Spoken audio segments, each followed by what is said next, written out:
আজকে আমরা এসেছি নিশ্চিন্তপুর বাজারে, যা বেসপাড়া বাজার নামে পরিচিত। তবে এই অঞ্চলটা বা এই এলাকাটা দুরসুন্দিয়া, বেসপাড়া এবং নিশ্চিন্তপুরের কিছু কিছু অংশ পেছেছে। তো এখানে বিশেষ করে বেসপাড়া নামে পরিচিত। তো আমরা শুরুতে দেখতে পাচ্ছি যে কাঁঠাল উঠেছে, কাঁঠাল। তো কাঁঠালের চাহিদা এবং দামটা কেমন যাচ্ছে? সম্ভবত ইনার কাঁঠাল 150 টাকা দাম চাচ্ছে। আপনার কাঁঠাল না? তো পেকেছে? এটা কি জাতের কাঁঠাল তা কি বলতে পারবেন? অবশ্যই পারবো। জি, কি কাঁঠাল? খাজা কাঁঠাল। খাজা কাঁঠাল, রস খাজা কাঁঠাল। রস খাজা, তাহলে তো খেতেও সুস্বাদু। অবশ্যই সুস্বাদু। তো এটা হচ্ছে আগাম পাকে না? আগাম পাকে। তো এখন দাম কত চাচ্ছেন? ওইটা 150 টাকা চাচ্ছে। আর এটা দুইটা? 150 টাকা পিস, 150 টাকা চাচ্ছে। দুইটাই তো একই রকম।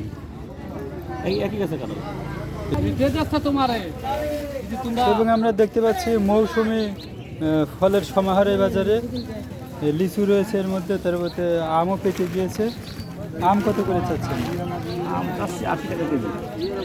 তো এখন দেখতে পাচ্ছেন যে রসালো মৌসুমে ভরপুর বিভিন্ন প্রকারের এই মৌসুমের ফল পাওয়া যাচ্ছে।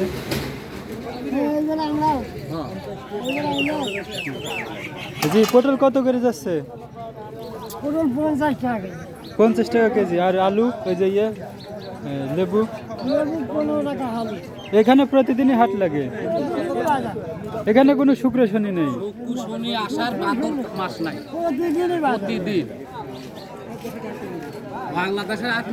তো এখানে একটা সময় হাট ছিল না, আস্তে আস্তে এখানে এই হাটটা ব্যাপকভাবে প্রসারিত হয়।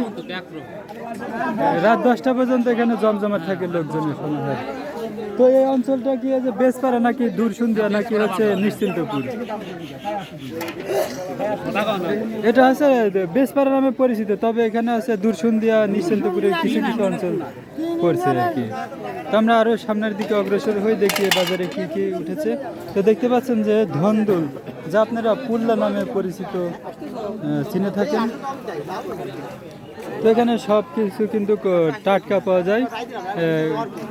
দুই একজন ব্যাপারী আছে কিছু পণ্য সামগ্রী মানে কাঁচামাল, এই মরিচ, আলু এগুলো কিনে নিয়ে এসে বিক্রি করে। তাছাড়া অধিকাংশ সবজি কিন্তু তারা নিজেদের খেতে উৎপাদিত একেবারে বিষক্রিয়া মুক্ত টাটকা ফলমূল এবং সবজি এই হাটে নিয়ে এসে বিক্রি করেন।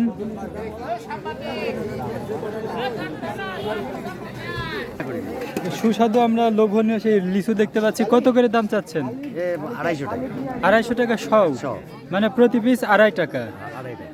200 টাকা বিক্রি হচ্ছে। 250 টাকা বিক্রি হচ্ছে। তো অনেক সুন্দর লিচু উঠেছে। তো এই হাটে এখন কিন্তু বিভিন্ন প্রকার মৌসুমী ফলের সমাহার হয়েছে। কাঁঠালও পাওয়া যাচ্ছে এখন কিন্তু জ্যৈষ্ঠের কেবল শুরুর দিকেই কিন্তু আমরা কাঁঠাল দেখেছি। আমও কিন্তু পেকে গেছে।